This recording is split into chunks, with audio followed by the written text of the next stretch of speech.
Hey guys, it's Billy from DCC. Welcome back to another Matthew Monday. We're going verse by verse through the first gospel, seeing a lot of the amazing things that we learn as we study this biography of the life of Jesus, seeing specifically a lot of the Old Testament connections that Matthew draws between Jesus and the Old Testament. It's really been a beautiful thing.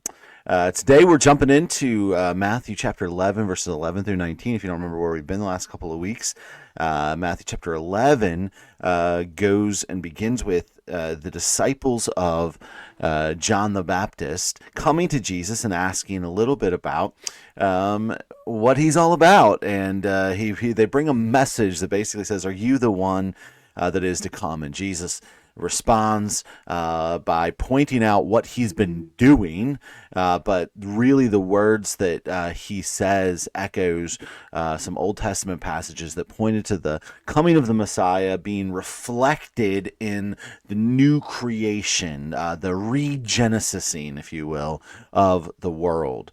And it was this amazing thing. His disciples then leave to go take that message back to John, and Jesus turns to begin teaching the crowd about who John really was.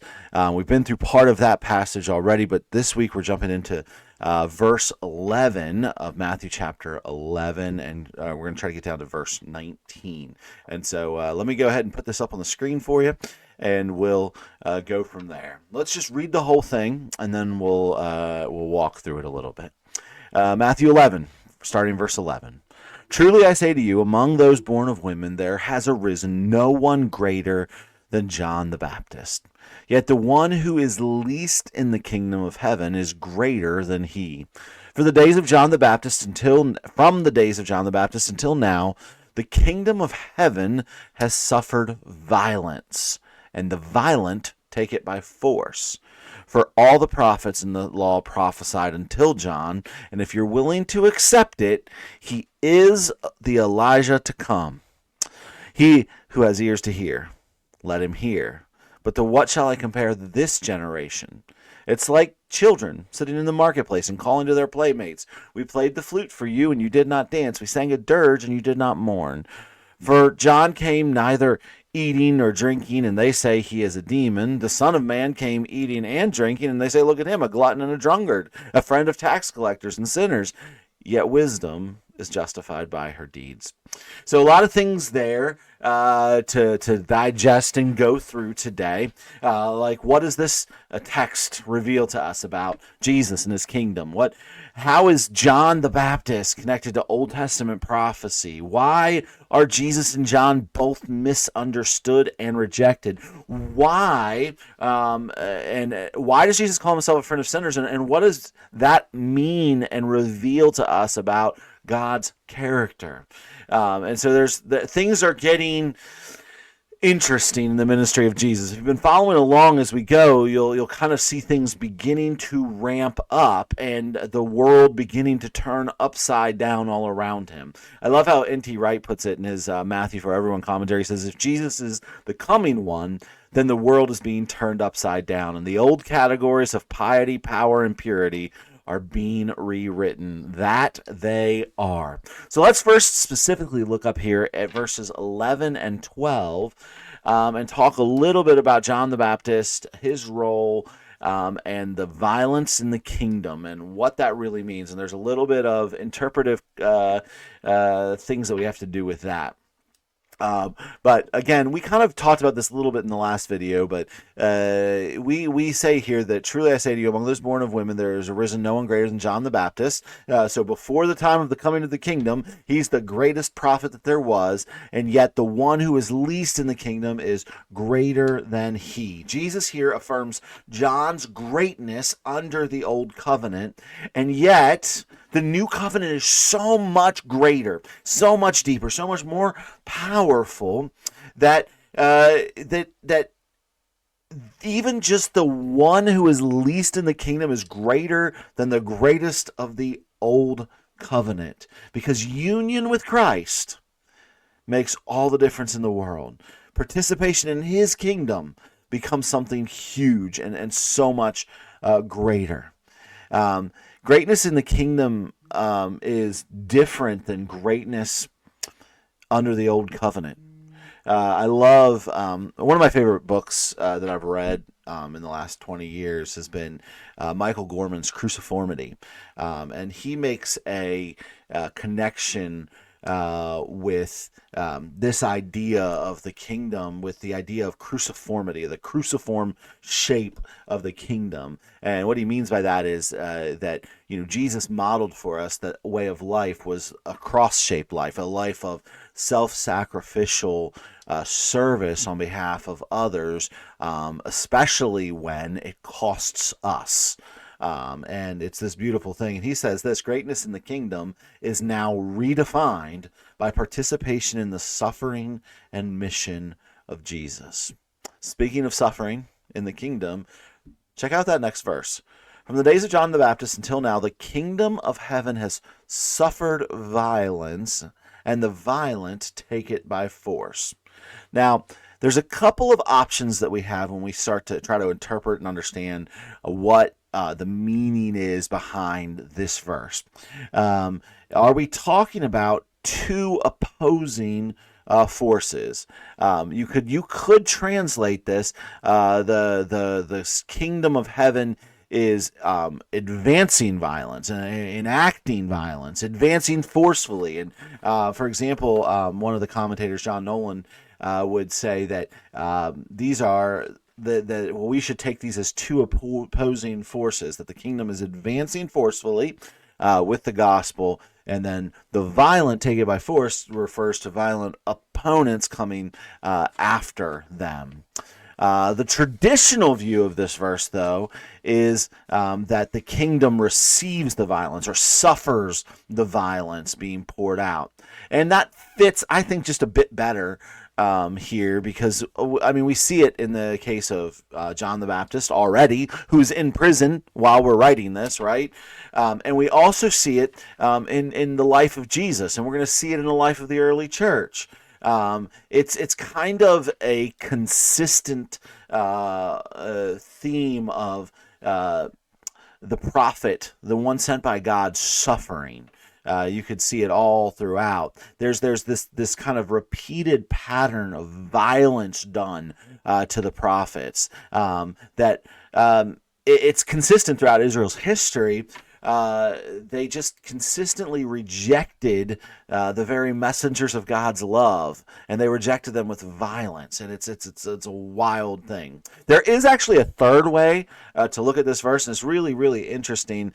There is a Jewish midrash that would connect this verse to a passage in Micah chapter 2. I didn't really want to go into all of this, but I'll just make it kind of say that the kingdom is kind of breaking out through Elijah and through Jesus. But it's kind of an interesting one, and if you want more information about it, go ahead and send in a request, and I'll send you a little bit more information.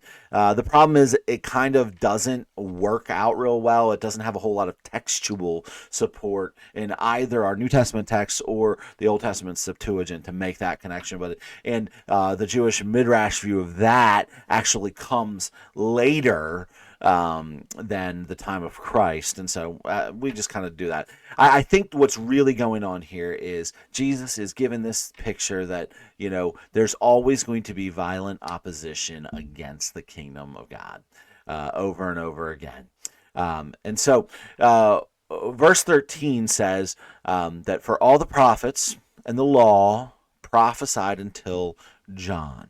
Now that phrase, the prophets and the law, you'll remember this. We've seen it before in the book of Matthew. It's a very common way to refer to the whole of the Old Testament. The law, or the Torah, the law of Moses, referring to the first 5 books.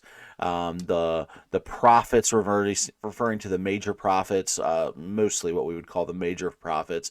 There is another section of the Old Testament that is the Psalms sometimes, but it's often shortened to this language, referring to all of the Old Testament. And what's really, really amazing is what Jesus is doing for us here. He's kind of reframing all of redemptive history as building up to and culminating in John. John's this kind of hinge figure. He's the one who finally opens the door from the old covenant towards the new covenant. As Scott McKnight puts it, John is the last of the old order prophets, announcing the arrival of the new era, but not entering himself.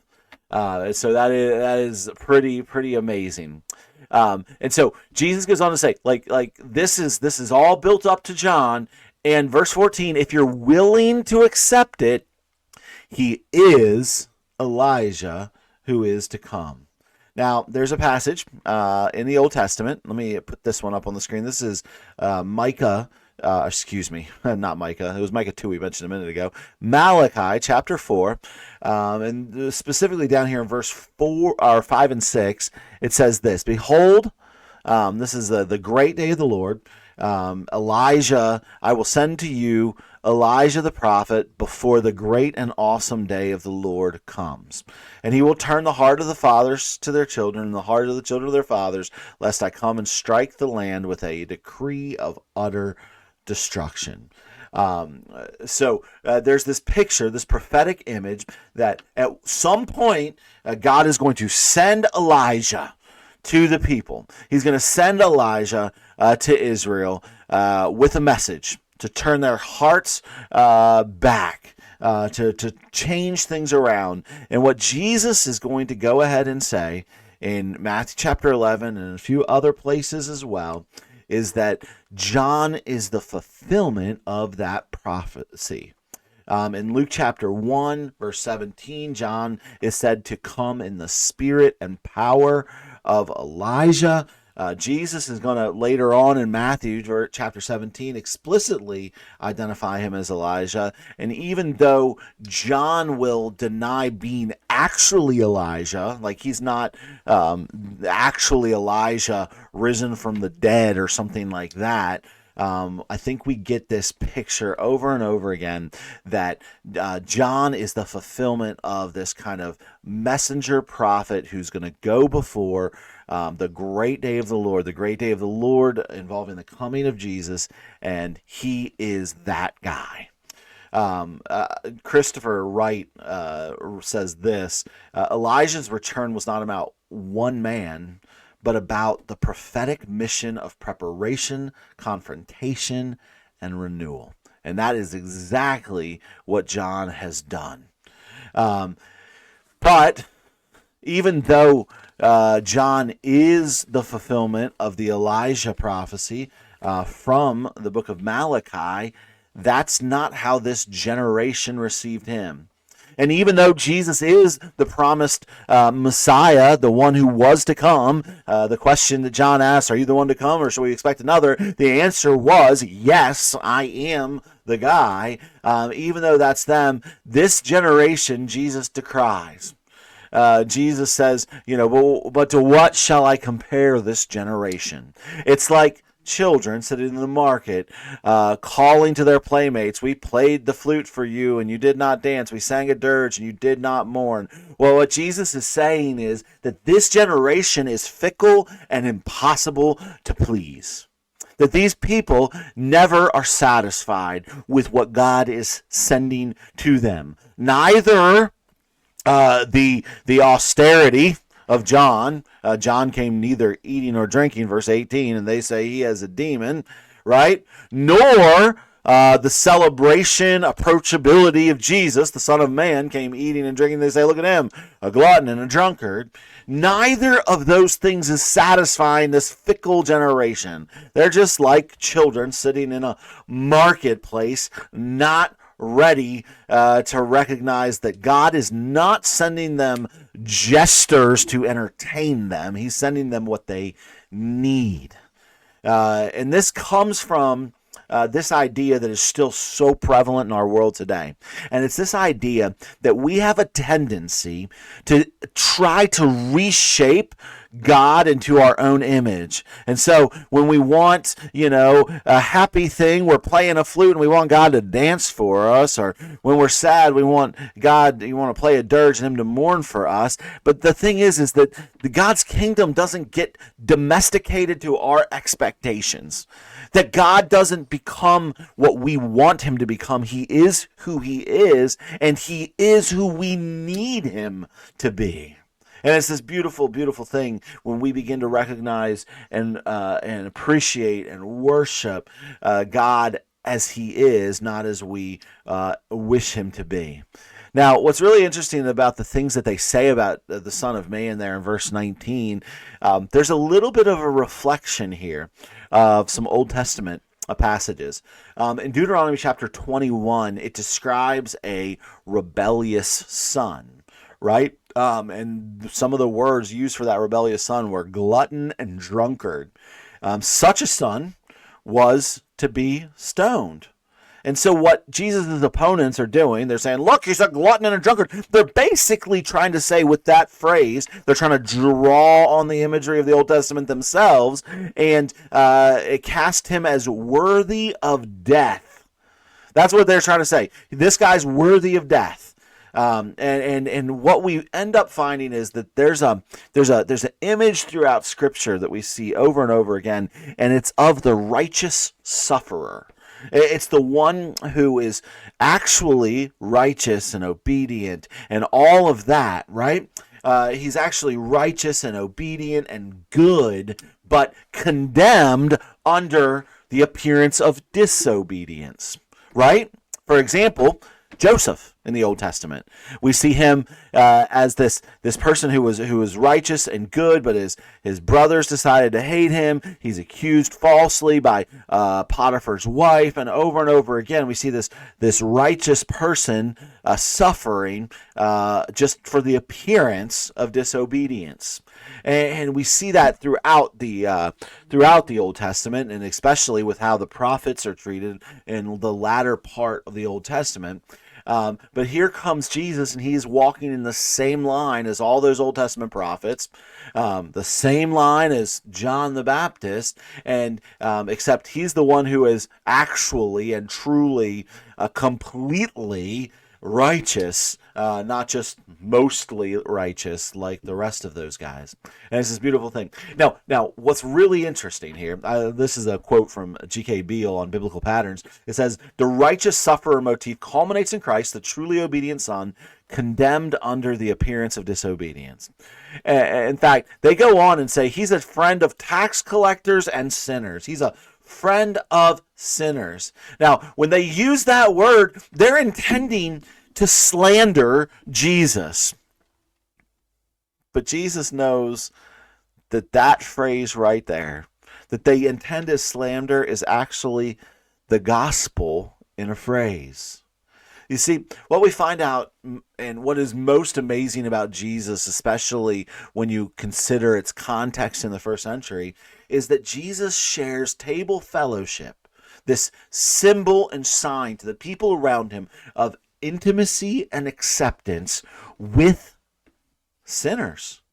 I mean, we see it over and over again. Jesus sharing this. He's going to tell 3 stories in Luke chapter 15 when he gets accused of, eating with sinners. And he shows them that that's what he's here to do. He's here to rescue these people. And so he's sharing this table of fellowship and with the sinners. But in all of this, he's just fulfilling God's covenantal hospitality seen throughout all of the Old Testament.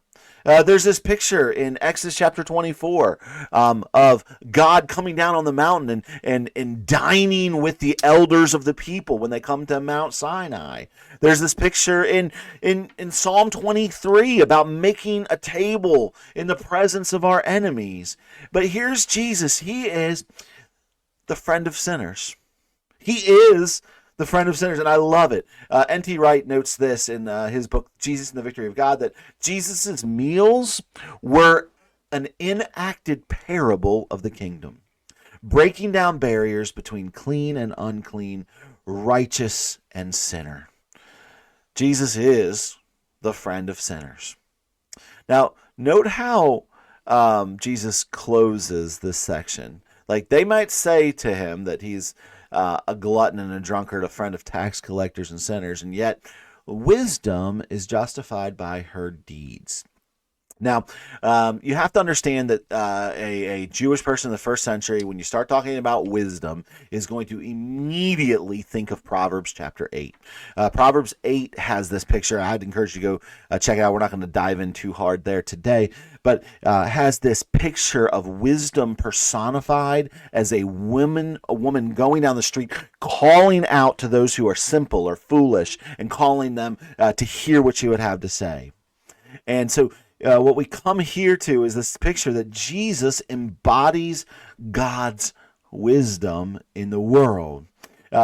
Misunderstood by the wise of the world, 1 Corinthians 1:24, but ultimately what Jesus is saying is, hey, you may not agree with how I'm doing my ministry, hanging out, eating and partying with people, the friend of tax collectors and sinners, but my ministry will be vindicated when you see the fruit of my ministry.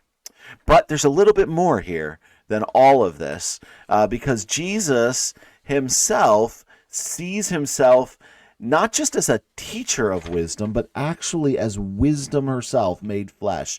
When we talk about wisdom here, there's actually some really, we should, maybe we'll do a little wisdom video next week about Proverbs chapter 8.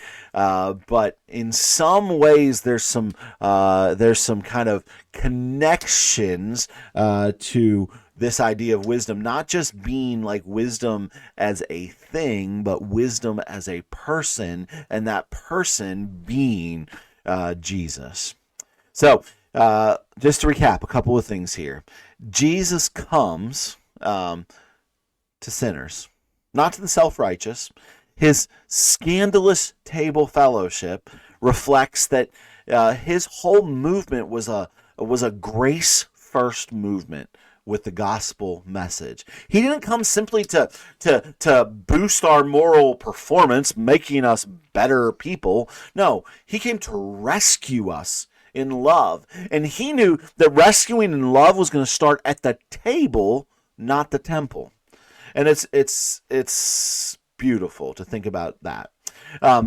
Also, another just kind of wrap up thing back to the whole kingdom of heaven and violence idea, just like in John and Jesus' day, the kingdom today still faces misunderstanding and violence. Sometimes it feels like we can't do anything right? We can be like John and they'll call us crazy, demonic. We'll be like Jesus and they'll call us pagan and sinful. But the church is called to a patient faithfulness and endurance amid whatever opposition there happens to be. At DCC at the moment, we're going through on Sundays the book of Revelation. And I love that Revelation and Matthew kind of align here today. In fact, I pulled this quote out of one of the Revelation commentaries I've been using, where David De Silva writes that Revelation and Matthew agree. Faithfulness to Jesus will meet resistance, but God's wisdom will be vindicated in the end. And so, remember, Jesus is not just the teacher of sinners. He's their friend. He is the wisdom of God, the fulfillment of prophecy, the king of a kingdom that suffers yet endures. And we have a reason to rejoice today, my friends.